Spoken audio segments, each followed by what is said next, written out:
Words on My Skin, The Monster Within by Sabbi.B.Conscious. Journal entry 35. Dear Diary, there was a phone call. We were several weeks into the relationship when Snoop reached out and said he had something to tell me. He made the whole situation suspenseful, explaining he would prefer to meet in person. He gave me directions to this quaint coffee shop in Manhattan, down in the village, somewhere in the area of West 4th Street. As usual, he was smartly dressed, gorgeous to look at, and charismatic. He presented me with 6 yellow and 6 red long-stem roses, and I was completely smitten. He began confessing his feelings of love and his want to deepen our friendship. He touched me, kissed me, hugged me, and looked at me intensely, and I instantly turned to putty, wanting more of what he was offering. So there we were, sipping on lattes, with me greedily munching on a slice of lemon cake. Then he gently grabs my hand while giving me this intense look like he was drinking my soul. I remember shuddering from the intensity of his look and his touch. It felt like a prospective marriage proposal, but I knew that was ridiculous. We were in the initial stages of a friendship. But then he whispers in my ear, "I love you, baby," while brushing his lips against my cheek.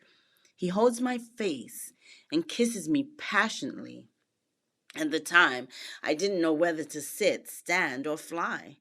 I sat back, stunned by his demanding nature, yet pleased that he had chosen me. I liked it, his intensity. I liked that he took a chance of being vulnerable with me. But it was odd that he could come to that conclusion so quickly. I mean, we were only weeks into the relationship, but he knew he loved me. I was flattered, yet perplexed. So he proceeded to kiss me on the forehead, which felt so intimate, and basically planned our entire future together. And me being young, vulnerable, needy, naive, and gullible, well, I lapped it all up, unaware, I might add, that he had seen a victim in me. I was green, inexperienced, loyal to a fault, and willing to submit at any moment to any man. You should know, just before meeting Snoop, I met Jake, an amazing gentleman I felt was too nice. He pampered me, catered to me, was interested in me genuinely, but I saw it as smothering, suffocating attention. I wanted someone with an edge, so I broke up with him and fell into the arms of Snoop. You see, Snoop and I were studying for the LSAT, and he happened to be a part of my study group. He paired himself with me as my study group partner. It would be better to say he forced me, because this dude refused to take no for an answer. Another sign I chose to neglect. So when he came along and made everything seem picture perfect, I was convinced that our relationship would be picture perfect. But it wasn't. After a while, the relationship and him, just felt weird and forced.